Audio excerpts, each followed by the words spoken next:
Early this morning, you wake up, and today is your birthday. You pick up your phone. Out of habit, you scroll across the screen, perhaps expecting a few birthday messages. Maybe somewhere in your mind you once imagined a small dinner tonight, or meeting a few friends. But then a question appears. Who is the first person you think of on your birthday? Who would make you happiest today? Or perhaps what you truly want is something very different. Just a little quiet time for yourself. No flood of messages, no polite birthday wishes, no need to reply to dozens of conversations. Some people even think to themselves, I just hope this day passes quickly so tomorrow everything can go back to normal. It sounds strange, because since we were children, we have always been taught that birthdays are supposed to be special, a day with cake, candles, gifts, and congratulations. But for many people, that feeling slowly changes over time. I can't even remember the exact birthdays of my own parents, not because I don't care, but because they never celebrated their own birthdays.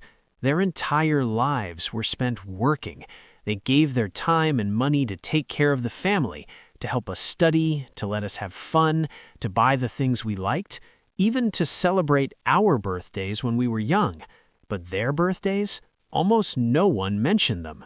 And over time, you begin to realize something interesting. Not everyone sees birthdays the same way. For some people, it's the happiest day of the year. But for many others, a birthday is simply just another ordinary day. Psychologists say that when someone no longer cares about their birthday, there are often deeper psychological reasons behind it. In fact, many people tend to fall into 4 different psychological groups, and each group tells a completely different story about how a person sees their own life. Watch this video until the end and see which psychological group you belong to. I'd love to hear your thoughts in the comments, and don't forget to subscribe to my channel to hear more videos like this. Group 1. People who have been disappointed before. Imagine a 15-year-old boy. His birthday is coming soon. For many days before it arrives, he has thought about it a lot. Not a big party, just a simple day when people remember him, a few messages from friends, maybe a small cake, or simply a few people saying, "Happy birthday." At 15, that means a lot. It feels like proof that you are seen, that you matter to someone. And then the day arrives. He wakes up in the morning and looks at his phone. No new messages. He tells himself, maybe everyone is still asleep. By noon, still nothing. He opens social media, scrolling through his friends' posts, hoping someone will remember.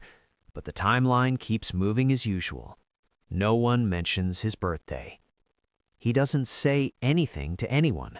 He doesn't complain. He doesn't show that he's sad. He simply quietly puts that expectation away inside himself. The next year, when his birthday comes again, he doesn't expect as much anymore. And after a few years like that, he learns a new habit. Don't expect too much. In psychology, this phenomenon is called learned helplessness. When someone repeatedly hopes for something, but the outcome never matches their expectations, the brain begins adjusting its expectations to avoid disappointment. Gradually, a birthday stops feeling special. And when someone asks, "What did you do on your birthday?" he just shrugs and says, "Nothing, it's just a normal day." It sounds cold, but sometimes that sentence is simply the way a heart that once knew how to hope learns to protect itself. Group 2. People who are tired of social media. They are not hurt by their birthdays. They haven't forgotten them either. They simply no longer like the way birthdays are expressed today. In the past, birthdays were usually very simple. A small cake, a few close friends, maybe a meal with family. It was a private and warm moment. But in the age of social media, birthdays have changed a lot.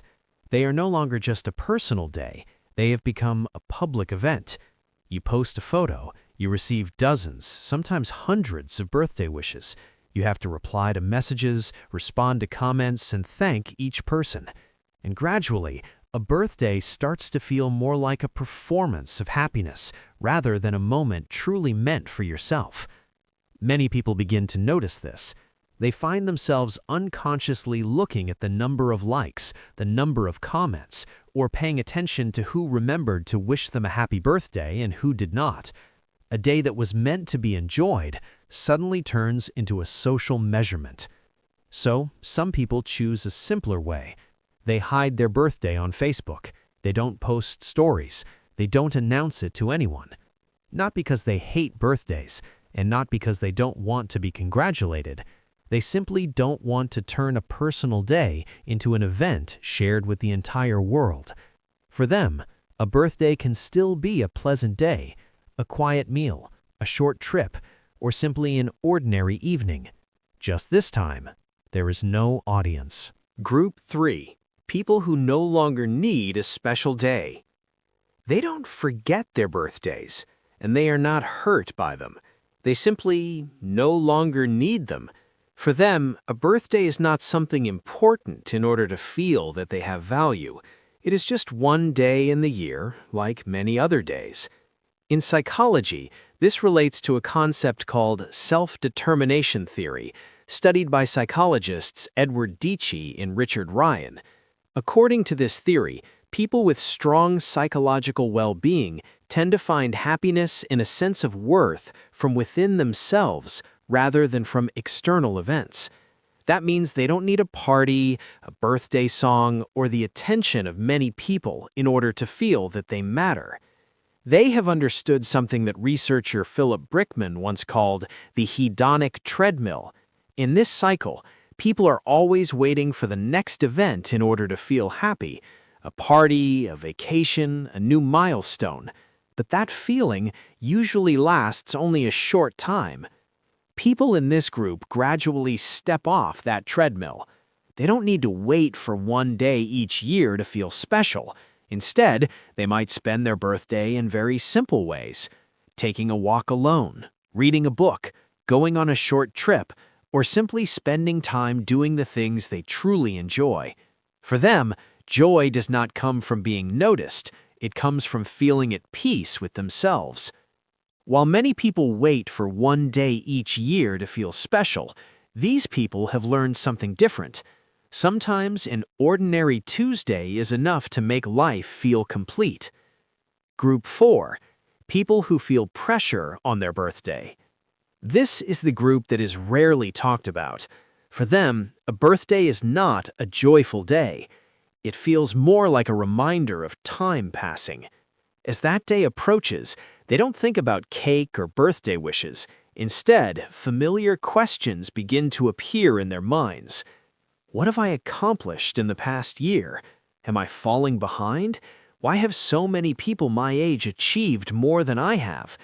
In the age of social media, these thoughts appear even more easily.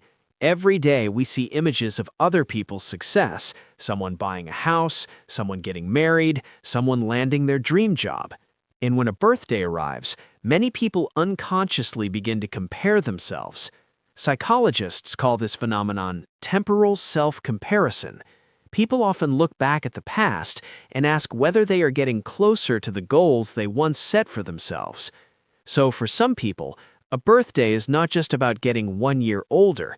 It feels more like a life report card, a mirror that reflects the things they have not achieved, the plans still unfinished, or the paths where they feel they may have moved slower than others.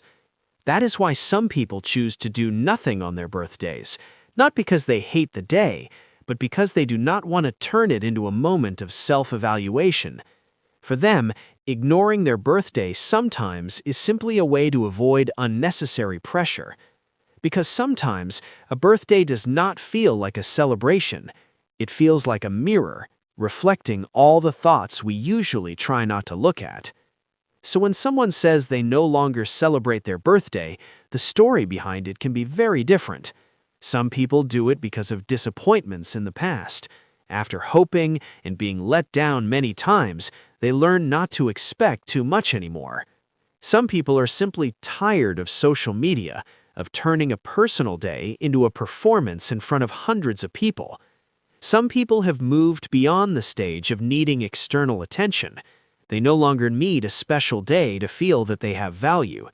And some people feel that birthdays are reminders of time, of goals and pressures they have not yet reached.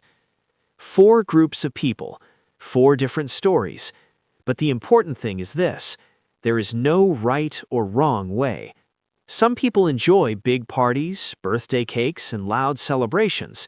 That is completely normal. But there are also people who feel more comfortable with a quiet, simple, and private day. And that is completely normal too. A person's worth is not determined by the number of birthday wishes they receive, or whether they throw a party or not. Sometimes, the most important thing is simply feeling at peace with yourself. Maybe your birthday passes very quietly. No cake, no candles, no room full of people. But if on that day you still feel okay, if you still feel that your life has meaning in its own way, then perhaps you have not missed anything at all. And now, ask yourself a simple question. Which of these 4 groups do you belong to? Share your thoughts, because you might discover that there are many people out there who feel much more like you than you ever imagined.